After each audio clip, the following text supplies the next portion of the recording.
Well, ladies and gentlemen, here at Dunlop Live, we're joined by two beautiful Chevrolets.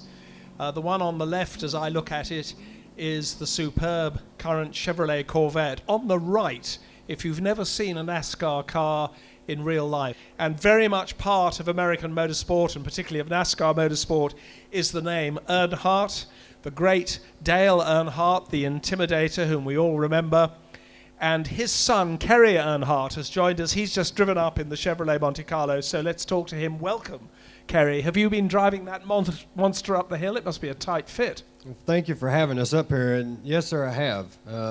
It's been quite an experience. We went out the first day just to learn the course and get the feel of it, and then so Saturday we got to take it up. We kind of played a little bit going up Saturday, but Saturday evening we lit the tires up and didn't have any left, so we had to change tires on it this morning and went up the hill, just kind of done a little bit of show and burned it all the way through the circle up top, and got about half tread left, so hoping to burn them off and pop them today. Sorry, guys. Forgot it. No, this is a unique car. It's a 1995 Monte Carlo that Dad raced at Indianapolis in the Brickyard 400 in 1995 and won the race with. And the car come from the track. They cleaned it up, put it in the museum, and hadn't done anything else to it except for now. They pulled it out, changed the engine, done some brake work on it to accommodate the course here today. And it's been a pleasure to be here. And all the fans have been wonderful to communicate with and hear stories from. And it's amazing how much folks over here know about NASCAR. Well, NASCAR has always had a great following among the enthusiasts over here. I mean, if we had an oval that was big enough for you guys, we'd all delve into our piggy banks and we'd try and get you all over here. Because let's be clear, this is the sort of car that is lapping the big ovals like Daytona at in a straight line, speeds of up to 200 miles an hour. It's a big, heavy car with how many horsepower? Lots of horsepower. It's roughly around 830s, I believe it is, in the Sprint Cups, and in the lower classes nationwide, and I think they're around 720s. So it's a lot of horsepower, a lot of torque. I mean, 3,400 pounds. Yeah. How does this car differ? If it's 15 years gone by since it raced, how does this differ from today's NASCAR cars? Because I know the cars keep developing. Yes, they have. And today's cars are called Car of Tomorrow, a COT car. The center cage, which we call the birdhouse, is around the driver. It's much bigger and taller. The front end's got different fenders. It's all completely different shape. Now we have a more flatter nose, and it caves back in and has a splitter on the bottom, so you can't travel as far as you do with these cars. And then they had the spoiler on the rear, which recently has changed back, or they had the wing on the rear, which has recently changed back to the spoiler.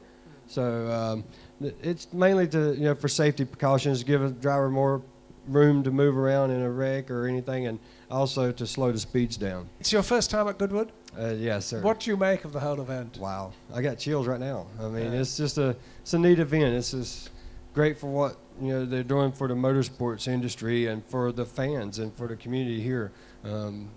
It's a huge turnout. You see things way back in the 20s and teens and all the way up to 2010, and it's quite an event. One NASCAR question that I needed to answer, of course, we're used to seeing these cars thundering around the banking, turning left all the time, but you do run on road circuits as well.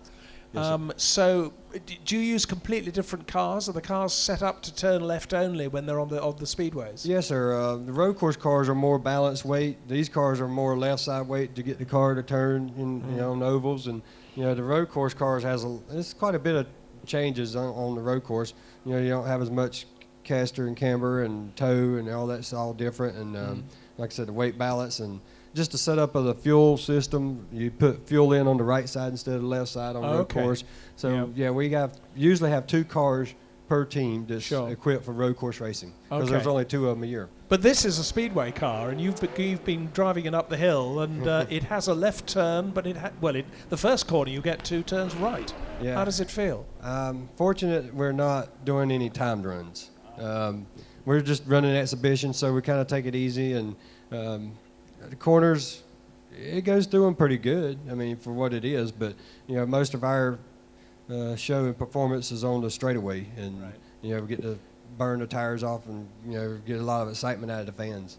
And this is a good old Chevy pushrod, big thumping V8, isn't it? It is. I don't know if you noticed how loud it was when it come in, but it's a headache. The following for NASCAR in America is extraordinary, partly because your television coverage is it's amazing. I mean, as far as I can see, there is something on TV every night about NASCAR racing. I can't remember how many shows, but like you say, you could see 3 to 5 shows a day about NASCAR any given day of the week. So it's followed pretty hard over there. Really passionate about the sport, and the fans, they love it. Well, if you're ever going on holiday to the United States, have a look at the NASCAR calendar before you go. Perhaps you can pull in a visit to one of the... I mean, you have how many races a year? We run 34 races 34 a year. races a year. Highly recommend, if you're ever in the States, you have to experience a NASCAR event. And I can tell you, it is amazing. It is amazing. And for those of us who aren't able to get to a NASCAR race, isn't it wonderful that we're able to see NASCAR here at the Goodwood Festival of Speed, thanks to the Earnhardt family. It's wonderful to see this Richard Children's racing car, a car that your father made famous. Have you got another run to go, or have you finished for the day? Yeah, no, I've got one more, I think, around 5 o'clock. Yeah, we've got to let you go. But you got to watch it. That's great. Kerry, thank you so much for coming to see us. We'll Appreciate go out it. and Thank see you you thundering up the hill. Thank y'all. Very Appreciate good to everybody. see you. Bye-bye.